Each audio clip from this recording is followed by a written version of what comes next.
It can be really easy to lose yourself in your day-to-day. Life hits and you're no longer moving your body, hanging out with friends, meditating, or giving time to your hobbies. Babe, it's 2024 and we're not letting ourselves go out like that. So you're gonna watch this video. I'm gonna give you some tips and we're what? Getting it together. We're getting it together. Because if any of those things resonated with you, you've lost yourself along the way. And that's okay. We're gonna get back. We're gonna get back. Today we're talking about things to remember when you're coming back to yourselves. Number one, when it comes to things to remember when coming back to yourself is don't let others' opinions or expectations of you limit who you become. When you haven't spent most of your life being this outgoing, confident person, it can be hard not to let the expectations and opinions of others sway which direction you take your life in. Family and friends will always have something to say about where you're going, who you're doing it with, and how you're doing it. But if it makes sense to you, don't let their vision for who you should be and what you should be doing tarnish how you live your life. Don't let their vision for you derail your happiness and your fulfillment. This is my just got off of work fit. No 2 buns today, sorry. Just a 1 bun. Number 2, for things to remember when coming back to yourself, is figure out your purpose. You're like, Naomi, I know this. Just stay with me. It's gonna come together. But if you don't already know what you want to do in life, this may be challenging. A crucial part of coming back to yourself, of understanding and loving yourself, is knowing where you want to go, what you want to achieve, and how. This may take time. That's okay. The easiest tip I can give to anybody is, if you don't know what you want to do in life, where you want to go, gravitate toward the things that you enjoy doing. The hobbies, the interests, the special interests, like your art, your creativity. Ask yourself how you can turn that into a career. How can you help somebody with that? How can you inspire somebody? How can you impact somebody's life with your passion?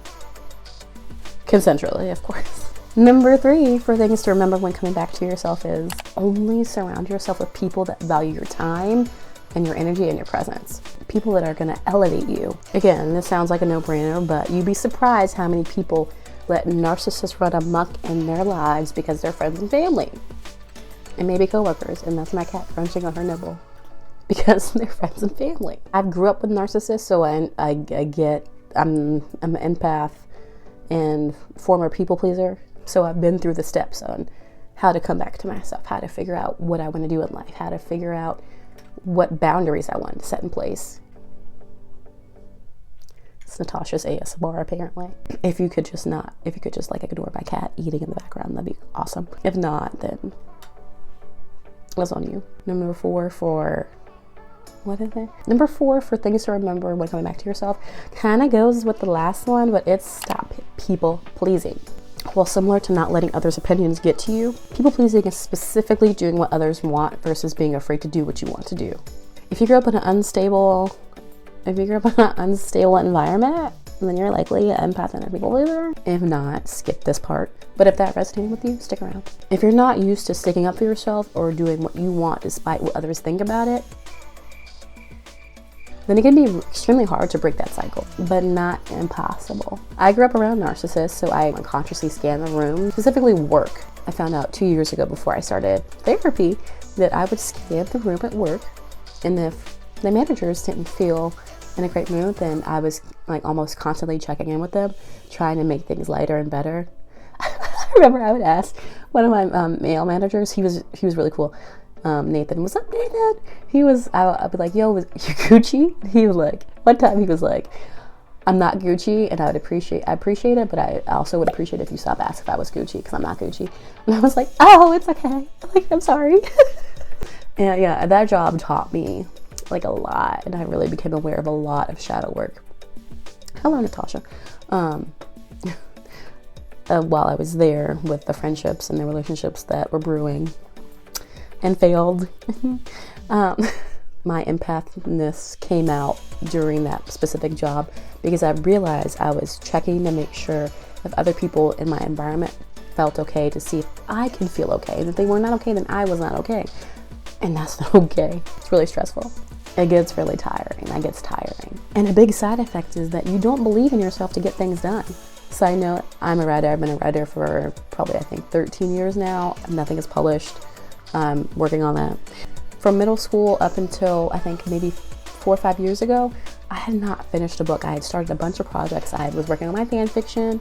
I had completed like one fan fiction out of like 30. And that just goes to show, like, I just don't, it's also the ADHD. I don't really finish a lot of projects sometimes. But it wasn't until about 4 or 5 years ago I finished my first book. And I scrapped the series because it wasn't my story to tell. And so I didn't feel comfortable continuing to write the story. I jumped to a whole new story, a whole new series I started writing. And I finished 4 books in the span of those last 4 or 5 years. Once I finished that first book, I knew that I could do anything. I knew that I could write any other book. I just had to like be dedicated and consistent. So that really helped me boost my confidence and realize that I could do whatever I wanted to do. I started my business, my small business, started my YouTube channel. I had a podcast. You know, I have a few different hats that I wear, and I have confidence to do these things successfully over time if I'm consistent. And the me 5-10 years ago never would have thought about being where I'm at right now. Me 5-10 years ago was scared to tell my first ever roommate outside of college that his dog's breath stank because I was worried about upsetting his feelings. I was so concerned with others' feelings. It's exhausting. And narcissists prey upon empaths and people pleasers. They can spot them a mile away. I have to make a video on narcissists because on how to survive a narcissist, because it'd be real out here. Before we move on to the next point, I just want to say I highly recommend journaling or getting a therapist if you are struggling with being an empath. There's a lot of online resources and books and stuff that you can devour. Over the next few months, I'm going to be making some videos on this topic because it is important to me, and it's something that I'm still overcoming in a sense. I struggled, like, when I first became aware of all this, I struggled really, really hard, and it was not fun mentally or emotionally, and it was really triggering to be aware that all this was happening. And I found a therapist. I started with BetterHelp, and then I could no longer afford them after I was out of work for a month. My therapist was like, okay, well, if you cannot afford this, then I have a private practice. She was not soliciting me to her private practice. She was just saying, if you cannot come back to this specific platform, I have another platform you can reach me on. It's cheaper, and we can continue these sessions when you're ready. And I did that. It's been 2 years since that. I just FaceTimed her like a few days ago. We had a session. If anybody wants a affordable therapy, online therapy option, and I do believe that you can do in-office therapy with this platform, but it's called openpathcollective.org. I'll put a link down below, and I'll put a picture of the website here so anybody can sign up. There is a lifetime member fee. I think it's like $50 to $60, something like that. And after that, you search for your therapist. I do teletherapy because I don't feel like going to the office. I don't want to make the excuses that I'm not going to be able to make it or stress about not being on time. I have teletherapy. Essentially, I'm able to FaceTime my therapist. Depending on your income, you will have sessions between $25 to, I believe, $65 or so dollars. The fifth thing to remember when coming back to yourself is decluttering your environment. Get organized. It's important. Like, my room is a little bit of a mess right now. So I'm actually, after I get done recording this, I'm going to get the dishes out of my room. I'm gonna wipe off some surfaces. I'll put some essential oil.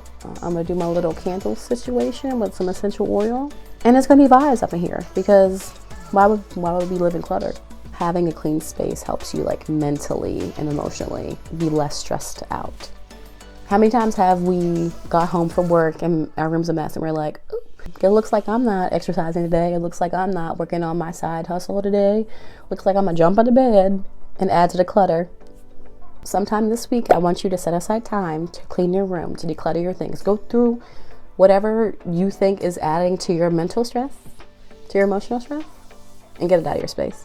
Be really intentional about what you have in your safe space. At the end of the day, when life is lifing and you get triggered, it needs to be somewhat organized, somewhat clean, so you're not even more stressed out when you come home. If you don't want to just throw away stuff, then gift it or donate it. People are always on the lookout for things they could use. Number 6 for things to remember when coming back to yourself is limit and change your negative thoughts. Toxic thoughts can run rampant if you don't control them. The easiest advice I can give to you is to not judge yourself when you have negative or toxic thoughts. Instead, take ownership of your thoughts. Maybe someone close to you when you were younger or more recently said some nasty things to you. It made you feel like you weren't worthy. Fine. But what about this moment and all the moments after?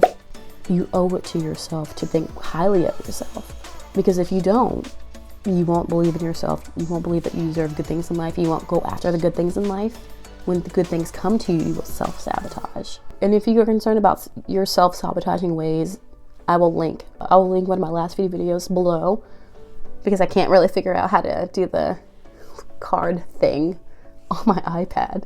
I think you have to have a desktop to do it. If you need to start small, find one thing you like about yourself and go from there. Compliment yourself on that thing multiple times a day. Write affirmations for that thing. And lastly, number 7 for things to remember when coming back to yourself, give yourself permission to start over. Don't hate on your past self. She or he or they got you to where you are now, which is in a spot that you're trying to be better. Hating on the mistakes and decisions that your past self made is destructive. It's a waste of time. You can't go back. So instead, appreciate that they got you this far and acknowledge that it's time for a change. In order for lasting change to work, you have to become a better person, a better version of yourself. So what you're gonna do, you're gonna make a list of things your higher self, your better self, your best version of yourself would be doing in their day-to-day, and you're gonna start doing it. That's literally how you manifest a better version of yourself. See the person that you wanna be, get really specific about like what they're eating, what they're doing in their day-to-day, what they're intaking, like what kind of music are they listening to, what kind of books are they reading, who are they hanging out with, who are they having boundaries with, what are they wearing, what kind of value are they adding. When you have a clear vision of who that person is, you start to work backwards. You understand, like, I got to do the X, Y, and Z to get there, and you start doing it. You start showing up for yourself. That's how you manifest your dream life. All right, y'all. If anything in this video resonated with you, please leave a like down below, and don't forget to subscribe. You can check out my last video down below as well, or here if I figure out how to do it. Okay, bye.